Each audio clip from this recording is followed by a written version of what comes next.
Was there ever a colder mercy than a father who, with velvet gloves and a heart of winter, sets his own child adrift beneath the bone-white ribs of the forest?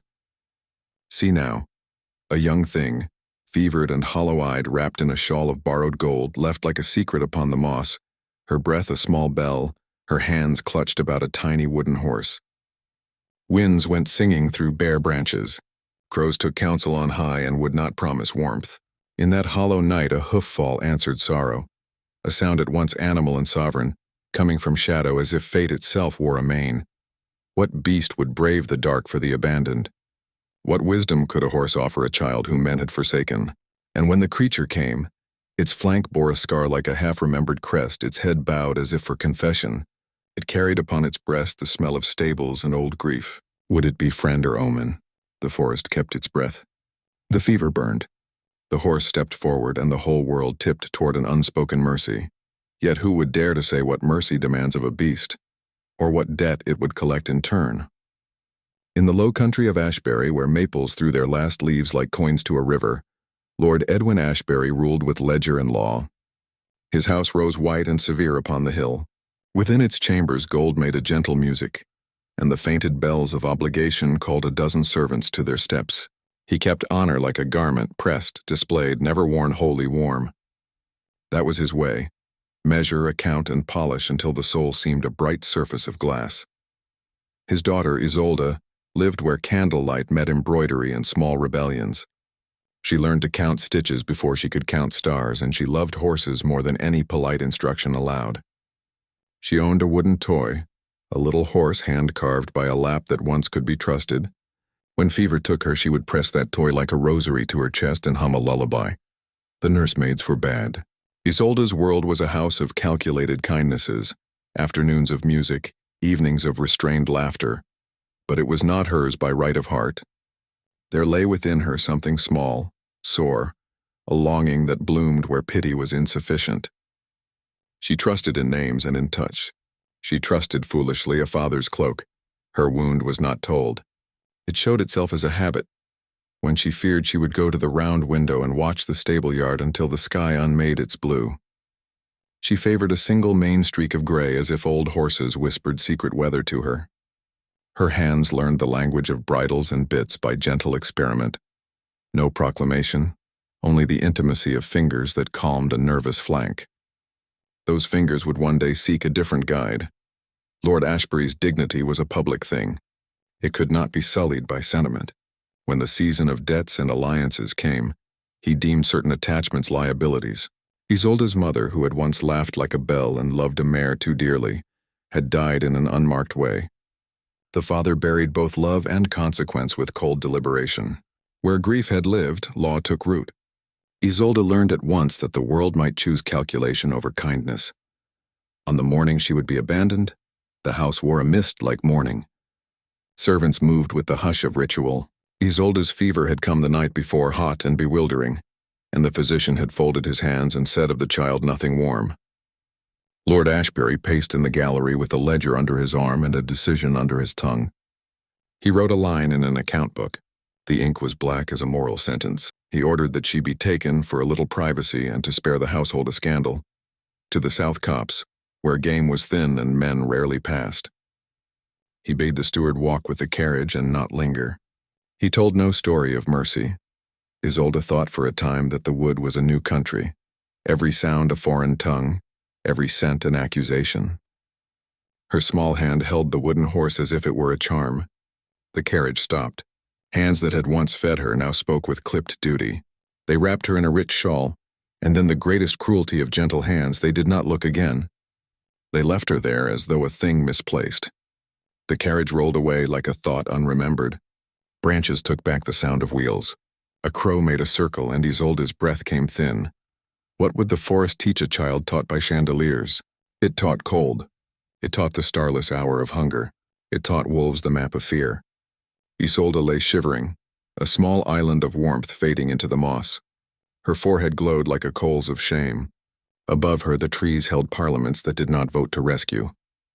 There was only the thing she had always loved, horses. She called not with sound but with some old instinct, a murmur, a nameless invitation. Her voice was smoke. If a human had heard, he might have judged it a simple plea. But the wood keeps different laws. Beasts answer different summons. Thus, before the day was done, hoofbeats crept into the clearing, soft then sure. A horse black as a secret entered the open like a monarch without heralds. Its coat carried the scent of rain and a stable that might have been a dream to Isolde. On its flank, a long, pale scar sliced through muscle like a white river. At its fetlock, a rag of chain dangled, frayed and clinking. The creature bore no saddle, but moved with the calm of one accustomed to human trouble. Its eyes were wide and ancient. Isolde raised her hand, trembling. The beast lowered its head until its breath warmed her cheek. It did not neigh in triumph nor bite in hunger. It merely was large present, and in its nostrils a memory of hands. The horse's ears flicked as though listening to a voice only it could hear. It stamped once, then edged nearer, and when its muzzle found the child's hair, it was an intimate benediction.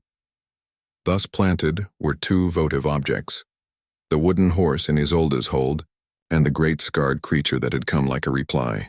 Both would be proof and promise. The world, indifferent a moment before, watched now for the first sign that destiny might bend. Not by law, nor by ledger, but by animal will. It began small. The horse, who would later be called Pallas by some and by others only, the mare with the white river, sniffed at Isolde's palm and then, with a careful sidestep, lay its head against her knees. Horses are not given to sentimentality, yet they bargain in trust with a different currency: softness, time, a surrendered flank. Isolde, fever-glazed, let her fingers curl into the coarse hair. Her touch was the old kind that calmed stallions. The beast leaned back then forward as if testing whether its mercy was permitted. A rusted chain caught in the underbrush snagged on a root nearby. The horse's fetlock had known constraint. The chain's memory was a whisper inside its sinews. It pawed, uneasy, and a sound reached the clearing. Men's voices, distant, practical. The steward's men had turned back in thought, perhaps to fetch a cloak, perhaps to consult pride. The sound was a sharp bourgeois echo that split the night air. The horse's ears pricked. It looked not at the men, but at the child's small palms, then toward the path by which the carriage had gone. One could see the deliberation like a slow tide move across its face. Isolde, fever-addled, murmured a nonsense rhyme her mother once used to calm colts. "Hold to the mane. Let fear be rain." Her voice was a bell cracked by fever, but it reached the horse like an old sigil. The animal inhaled sharply as if the words unlocked a stable door memory. It nudged the wooden toy from her hand and then, with an almost human gentleness, set its broad nose to the child's forehead, easing the heat. The gesture was small, and yet it rewove a fragile trust. A fox snap of wind came. With it the distant echo of hounds. It could be a hunter's pack, or the house's hounds following a scent, or a fate closing like a fist. The horse's stance changed, alert, ready. It moved its shoulder to shadow the child, a living shield. In the animal's eye there lay a strange recognition, as if it had once seen that neck tied with the same golden ribbon Isolde now wore, or as if it remembered a rider long lost. That recognition would be the seed of many questions. They were not alone. A figure stepped from the trees, thin, cloaked, face lined with winter and labor. He was the old woodsman, Bram, who kept the coppice for Ashbury and who had seen debts settled by silence before. Bram had come to fetch the child at his lord's order, but, seeing the horse, he stopped. His mouth opened into a story half remembered. "By God," he whispered, and the word was small. He knew horses. He knew marks and brands and the language of leather. The scar upon the mare's flank marked a wound from a hawser, perhaps old battle, perhaps a rope. But the ragged chain at her ankle spoke of capture, not kinship. Bram's eyes fell upon the shawl and then the child. He had a hand that could steady a fever. He had a secret that had weight. Best fetch a doctor, he said, or set fire to a signal. He would do neither at once. He crouched, and with a humility that had been sharpened by years of seeing men prefer counting to cure, he took Isolde's wrist. The pulse was quick, the breath ragged, the world narrowing to the size of a coin. Bram's fingers smelled of pitch and horse sweat. He looked up as if at a trial. "She's not fit for travel," he said, and the sound was an accusation to the carriage that had borne her. The men from the house arrived then, 2, 3, formal and heavy with the pride of calculation. When they saw the mare, one called out, "That beast came from Ashbury stables." Fetch the rope. They knew how to count property. The steward's voice, officious and flat, named the horse as if it were ledger ink. "Lord Ashbury will not have strays," he declared. The horse stamped. The air smelled of rain and of verdicts. Isolde, half dreaming, raised a hand to ward off an unfamiliar indignity. The men would chain the animal, carry the child, return them both to cold rooms and colder decisions. But the horse stepped between the men and the child, a motion both simple and sovereign. Ears pinned, broad chest thrown forward. Horses in peril will defend if no better ally stands. They will place body between danger and the one they accept. The steward's boots scraped the earth. One man reached for the chain. The animal snorted, and in that sound, something ancestral spoke. It reared, slow and measured, and the chain at its ankle, already rusted and stretched by old hardships, creaked and then freed with a sharp, almost musical snap. Men cursed. The chain fell like a broken promise. A figure moved in the trees, a hunter's silhouette, and arrows lifted in rumor. Bram's hand found Isolde's hair and tucked it beneath his own cloak. He humored a promise silently. He would not let them take the child alone. The horse, now unshackled, did not bolt. It stood as if waiting for a command it had never been given but somehow knew. The steward's men hesitated. Pride will not always risk blood for ownership. They turned, calculating loss. At the edge of the copse a thin light glinted, a token of a rider who approached, his cloak cut like a ledger. The hoofbeat was not Pallas's, but another's nearer, organized. With it came the clink of armor, and the measured voice of someone who would speak for consequence. Lord Ashbury had not intended silence to answer. He had sent men whose sleeves bore his seal. They called out the girl's name and called for obedience. The horse's ears tilted. It turned its head in the direction of the new hooves with a look that could be read as memory, or as something like betrayal. The stallion, if stallion it had been, had once borne a rider whose crest matched the house's. The mare beside Isolde bore a brand faint upon her hip like an old scar of kinship. Bram's breath caught at that mark. He had tended the lord's horses and had seen burned leather bear the house's sigil. Could the animal have been once the property of the very man who now ordered his child reclaimed? Questions rose and multiplied. Had Lord Ashbury sent the child into the woods as test or convenience? Had he set horse and girl upon a secret stage? Or had chance stitched their paths together out of something older than strategy? The steward demanded the child be handed over at once. The horse's nostrils flared with quiet fury. It leaned into Isolde and then, as if through a choice that would split future and past, it bowed its head and gently but decisively urged her to its back, easing its flank for her scant weight. A gasp moved through the watching men. Bram's hand tightened like a brace. Isolde's knees trembled, but she climbed.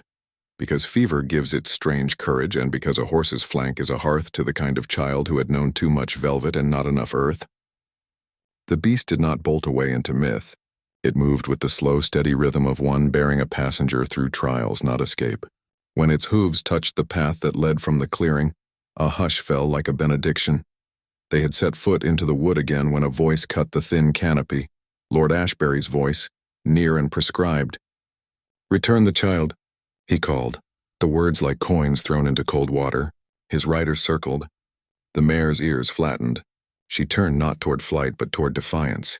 Bram felt the world shift and knew the moment was a hinge. Isolde, fever-dulled but alert to the tenderness of the beast beneath her, felt the horse's ribcage flex like a living drum, and understood as if by instinct that this was no ordinary rescue. She pressed her fevered forehead against the mare's mane and, in that contact, something warm and human passed, an exchange older than vows. Then, as if the forest itself were conspiring to lay bare a secret, the mare reared once and whinnied, a long, high sound that split the evening. In the brain of the steward, in the pulse of Bram, in the ear of one of the riders, the whinny carried an image, a brand upon the mare's haunch, faint but unmistakable to those who knew the house's marks. Bram's eyes widened. He had tended the lord's stud. He had seen that symbol carved in too many flanks. He stepped forward, hand trembling, and touched the mare's side where the cold brand lay like a memory burned into flesh. "What meaneth this?" he breathed. The word hung and trembled. If the mare bore the house's brand, then the horse was once of Ashbury, owned, used, perhaps wronged. If so, why had Lord Ashbury abandoned his own daughter in a wood where an Ashbury-branded beast now kept watch? The questions folded into one another like knives. At that moment, a hand in the crowd, one of the riders, lifted a small object from the mare's mane, a scrap of ribbon the same deep blue as the small ribbon Isolde had worn. It fluttered in the air between servants and lord as if to ask which of them would answer. The horse lowered its head. Its breath steamed in the cold. It looked at Lord Ashbury as if it had a ledger of its own to read, and in its eye was something like accusation. The steward's mouth opened.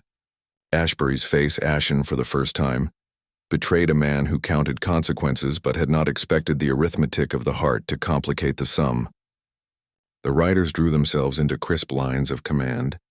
Bram clenched the child and the horse in reality together with a single terrible thought. What if the two were bound by a story older and harder than ledger ink? Then from the tree line a sound, sharp, certain, like the crack of a whip or the breaking of very old vows.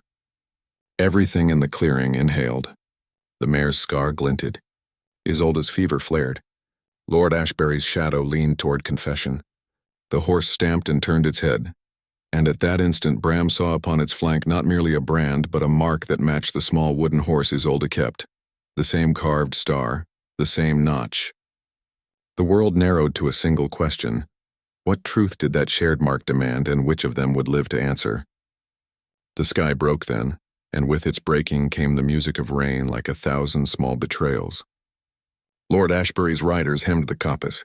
Men moved in the crisp geometry of duty. His voice, used to summoning markets and marriages, tried to summon obedience now. "Bring her to the house," he commanded, each syllable a coin cast upon cold water. His hand trembled not from weather but from that nameless abrasion, an old conscience roughened by newly visible fault. The mare, Pallas, now in the mouths of Bram and children who would later tell the tale, snorted smoke into the rain and shifted, her weight in an equine calculation. Horses measure danger in scent and rhythm. They do not judge as men do, yet they register betrayals with a memory like iron. Pallas had been shackled, whipped, branded into belonging. The brand on her flank was not merely ink in the ledger of property. It was a history writ in flesh. She had known the Lord's hands before. In that experience lay a combustible tinder. Isolde clung to the mare's mane with fever-strawed fingers.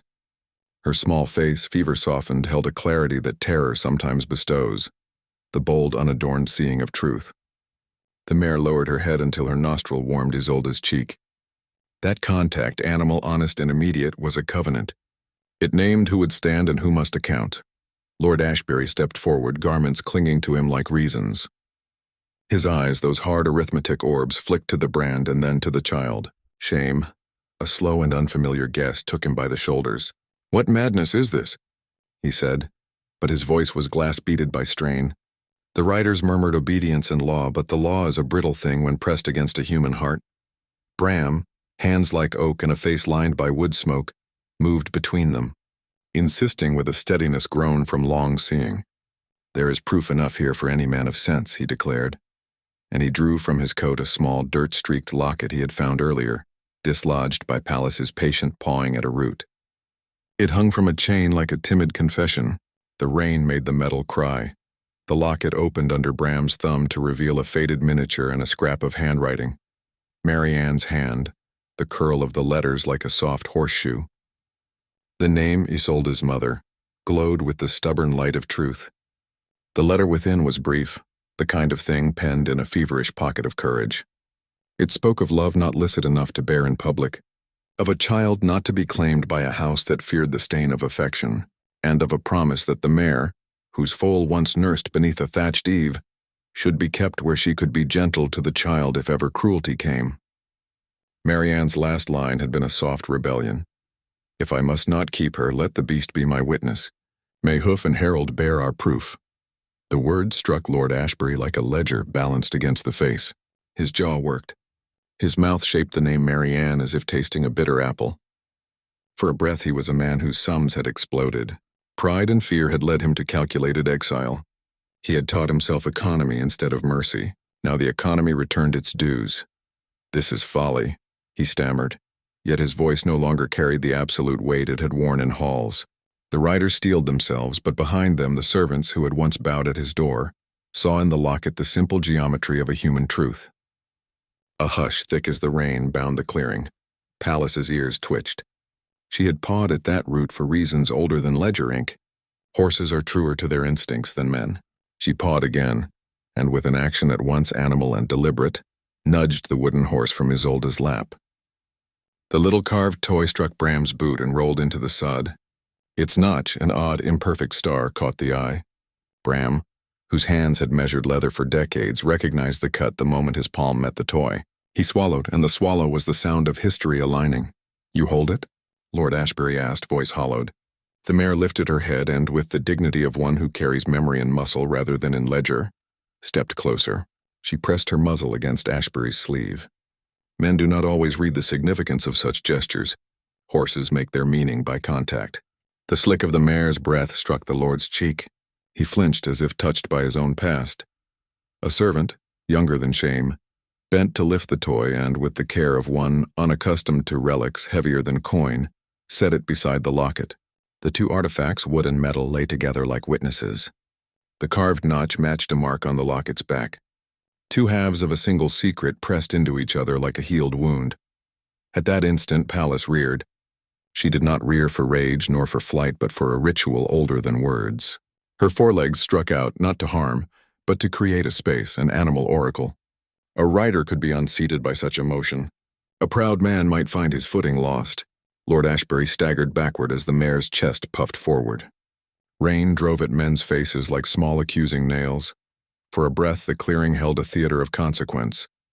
Then Bram, whose life had been a ledger of small mercies, spoke the name of Isolde's mother aloud, Marianne, and recited what he had done in the height of his conscience. He had hidden proof. He had kept the mare close because Marianne had trusted him with a child's faint hope. He had been faithful to a promise that the house would not honor. His confession unrolled like a scroll. It named the cruelty of a man who valued reputation over tenderness. The riders' faces paled. Lord Ashbury's hands closed until the knuckles showed white. Isolde, whose fever had steadied into a trembling clarity, looked at her father, if that was the word, and then at the mare that bore her. "Why did you leave me?" she asked, and the question was a child's arrow shot true. It was not a demand for law, but a wound-seeking balm. He could have answered with the old defenses: fear, shame, social calculus. Instead, his breath made a ragged sound, and words heavy with the weight of countable regrets tumbled out. He told of debts and alliances and the terrors of scandal. He told of a cowardice so polished that it shone like a mirror and made him forget his own child's heat. He spoke of a decision made by ledger and not by heart, and of a moment when he had thought removal the kinder mercy. Each syllable revealed a man who had learned to balance books before he learned how to hold a child. The earth listened. The servants, who had known his orders and his knife-edged courtesy, heard him now and saw a man reduced to a single human element: apology. The riders refused the pity of their master's confession.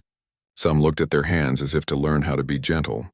The mare stamped, as if urging that the confession be embodied not only in words but in action. Lord Ashbury moved then toward Isolde, reaching with a trembling that might have been tenderness or fright. Pallas stepped between them. Horses are territorial not of land, but of the trust invested in them. She barred the man with the calm that had seen chains break and hope lift. Ashbury, whose life had been an economy of control, found his authority resisted by a beast who no longer recognized his hand as master. In that denial, the Lord saw, for perhaps the first time, the measure of his sin reflected in another's eye. A rider, moved by his master's indecision and fearful of scandal's consequences, tried to step forward to seize the child. Pallas answered with a lunge. Not a savage strike, but a forceful, ordered shove of her shoulder that knocked the man's balance and sent him stumbling into the mud.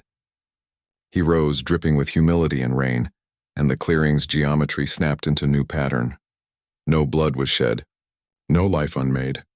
But the act spoke as loudly as any sword. The mare refused to be cattle to cruelty, and a man was unseated by the institution he had used to seat himself. In the sudden quiet, Lord Ashbury knelt on the sod as if the ground itself compelled him.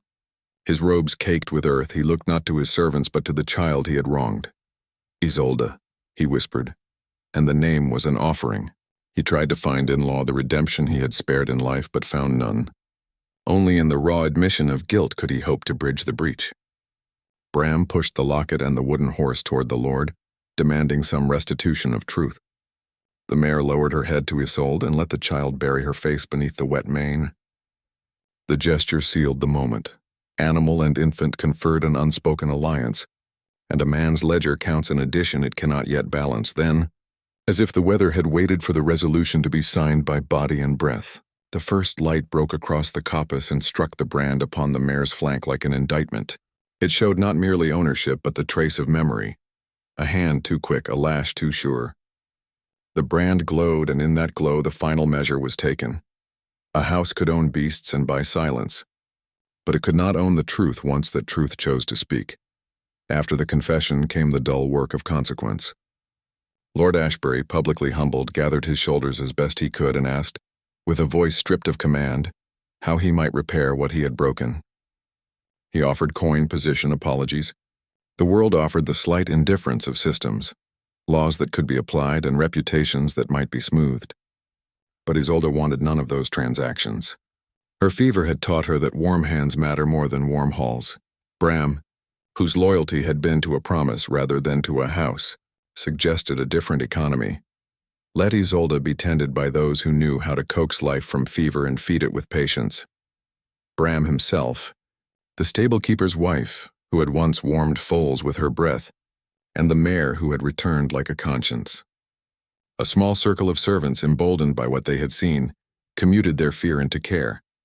They carried Isolde not back to the house but to a low stable where straw and sunlight might nurse her. The house would be the law's place. The stable would be the human place. Lord Ashbury, who had been schooled in the arithmetic of alliances, recognized in Bram's proposal a moral ledger he had failed to open. It was not grand restitution, no burning of titles, no public renunciation, but it was an act that matched the measure of the hurt. He consented not with flourish, but with a willingness that grows from seeing one's child in a new, fragile light. The mare walked beside them as if to claim her own promise fulfilled. She bore Isolde to a threshold between two worlds, one of calculation, one of care. When the child's fever eased under the ministrations of warm water, gentle hands and the steady breathing of a mare nearby, a small and miraculous repair began. Isolde's eyes cleared. She found breath enough to ask trivial questions, a child's slow threading back to world, and Pallas answered by lowering her head so Isolde might comb her coarse mane with damp fingers. The intimacy taught the watchers a lesson no sermon could. Healing is practical and tactile, a trait of touch and patience rather than pronouncements. Word of the scene spread across Ashbury village with the quickness of gossip and the truth's slow flame. Some lauded Lord Ashbury for admitting wrong. Others judged his confession tardy. But the mare's presence changed the tenor. People speak of animals with an odd reverence when those beasts have voiced human secrets. Children came with offerings of oats. Old women brought bandages washed clean and put herbs to smoking.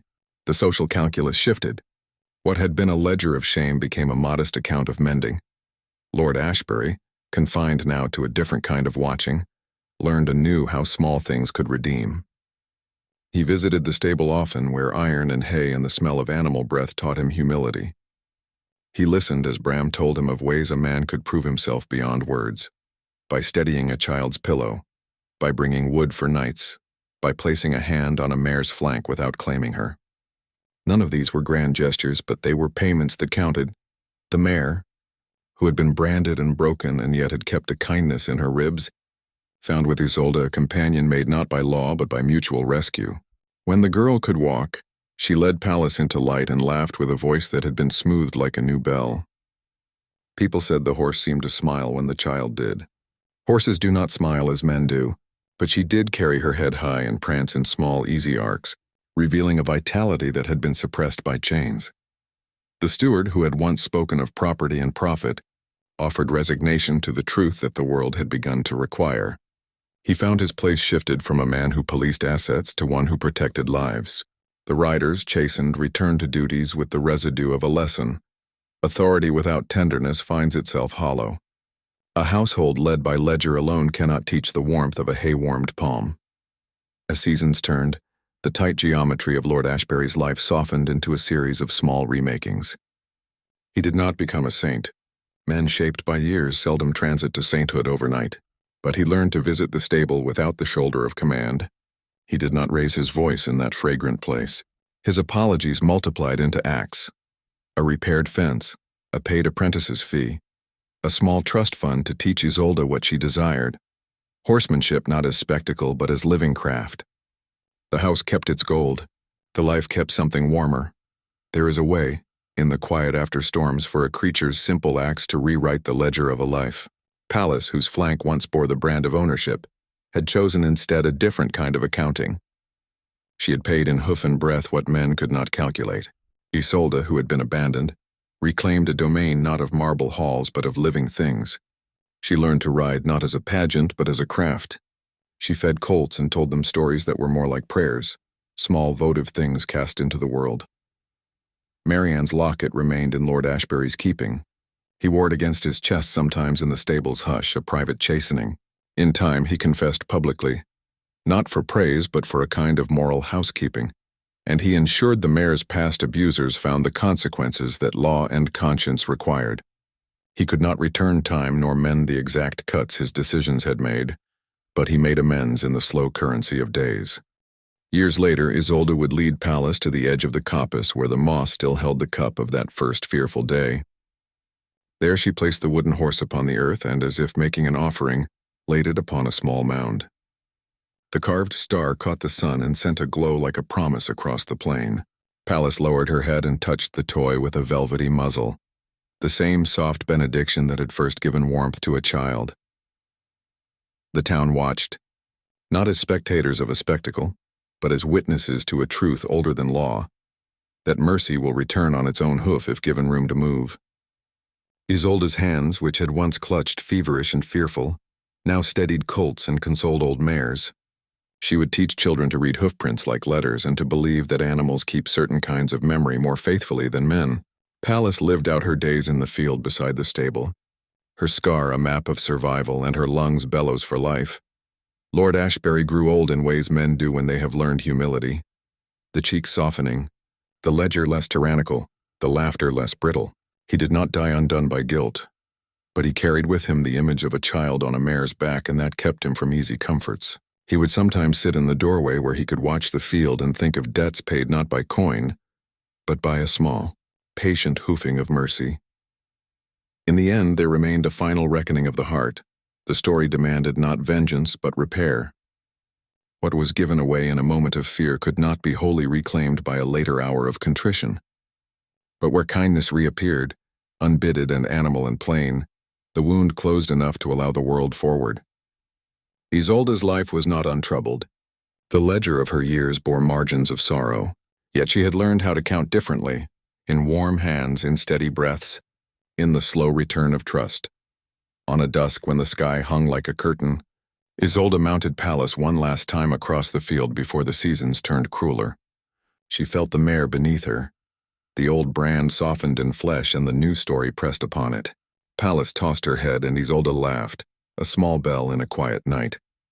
The mare walked a slow, certain path to the place where Marianne's locket had once lain in the rain. Isolde dismounted and laid her hand upon Pallas's flank, feeling the steady muscle and the soft scar, and she spoke a line that would be remembered for its honest simplicity and its depth. Here hoof and heart keep their own covenant. Let no man's ledger count the mercy that keeps us whole. The words floated and settled like seed. The mare nosed her hand, and the two shared the small matter of peace. If this tale struck thy breast and stirred thy blood, subscribe and press the bell. Speak in the comments below that we may know which part of mercy moved thee most. If thy soul was stirred, subscribe and ring yon bell that thou mayest join us anon for tales untold.